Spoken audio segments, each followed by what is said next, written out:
Assalamualaikum warahmatullahi wabarakatuh. Perkenalkan, nama saya Adam Pesabila. Saya dari Teknologi Rekayasa Otomasi Angkatan 2024 dengan 3 digit NIM terakhir 100,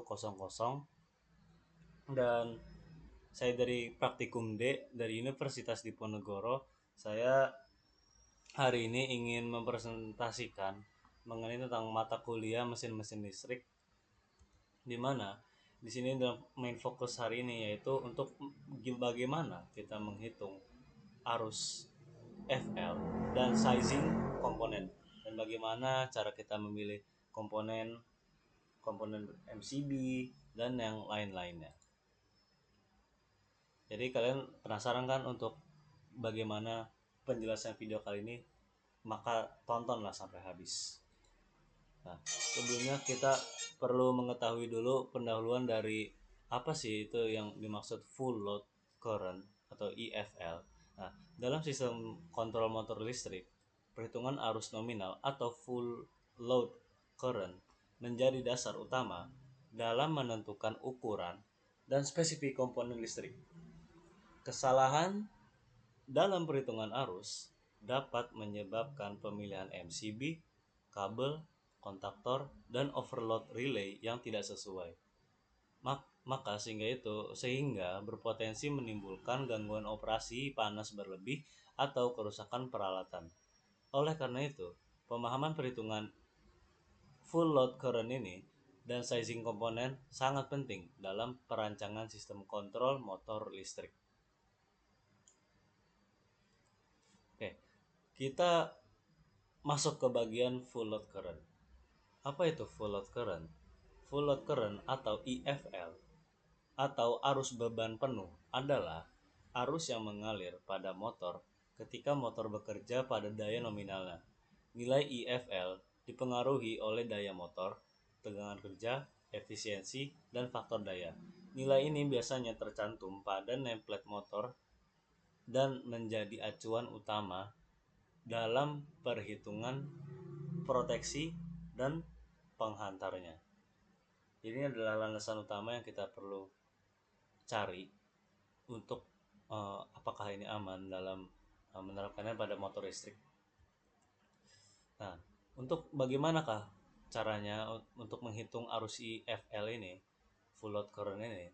Jadi untuk motor AC 3 fasa dapat dihitung menggunakan persamaan, yaitu arus full load current sama dengan per P per akar 3 dikali V dikali cos P dikali N, di mana P itu yaitu ya daya motor yang satuannya berupa watt, yang rumusnya ini yaitu voltase voltase out dikali arus keluaran maksudnya.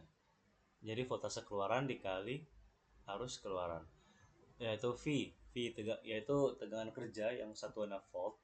Lalu di sini ada cos P yaitu faktor daya. Faktor daya ini yaitu, lalu N yaitu efisiensi motornya. Itu biasanya ada pada label motornya gitu loh. Itu biasanya untuk nameplate motor. Nah, untuk contoh perhitungan IFL atau ini yaitu sebagai contoh ya. Oke, saya ulang. Untuk contoh perhitungan dengan menggunakan rumus IFL ini, itu di sini ada contoh soalnya yang sudah saya siapkan, yaitu sebagai contoh motor 3 fasa dengan daya 5,5 kW dan memiliki tegangan 380 volt, faktor dayanya 0,8 dan efisiensi 0,9, memiliki arus beban penuh sekitar, nah, IFL itu kurang lebih 5.500 ya, baru 500 ya kan, karena 5,5 kW 1732.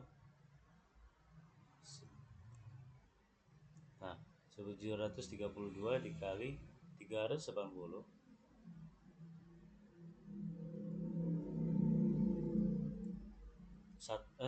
itu 3 tuh 1,732, 1,732, yaitu ya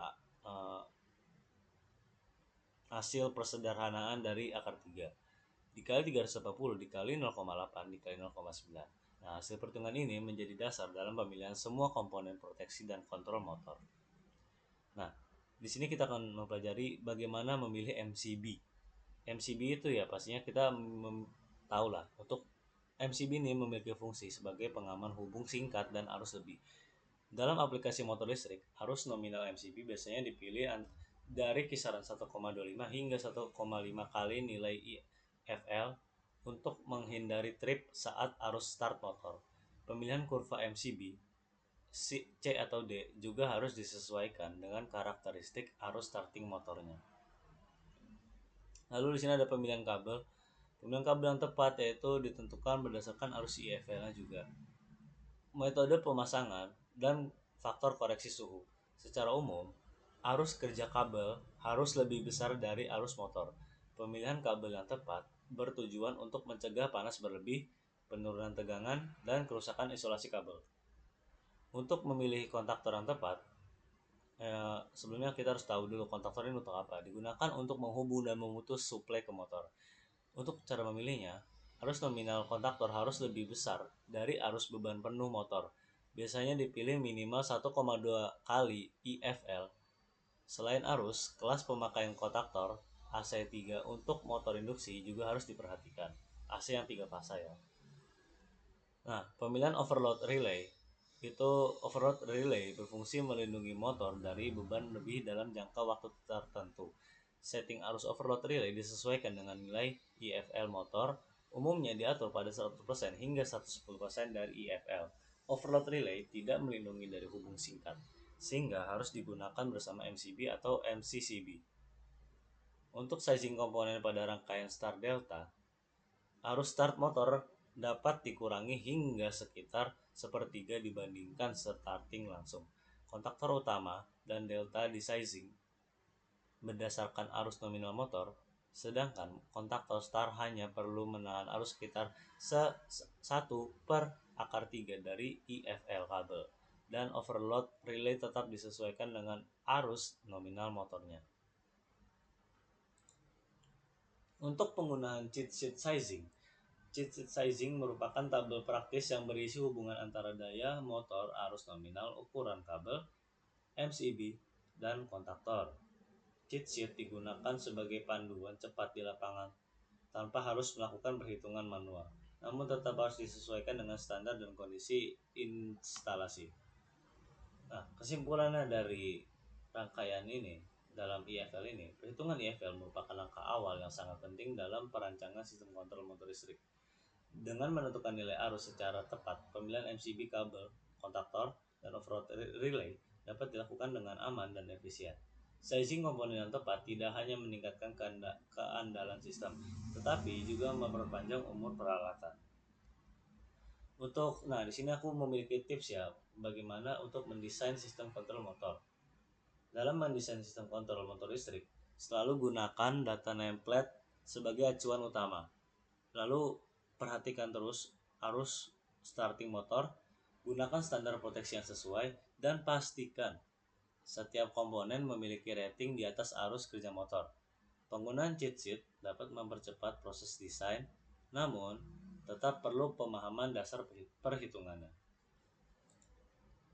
Begitu saja dari yang bisa saya sampaikan. Kurang lebihnya mohon maaf jika ada informasi yang saya sampaikan ini keliru ataupun masih ada banyak kurangnya. Saya mohon maaf. Dan saya ingin berterima kasih kepada teman-teman yang sudah menonton sampai habis. Cukup sekian penjelasan dari saya. Wassalamualaikum warahmatullahi wabarakatuh.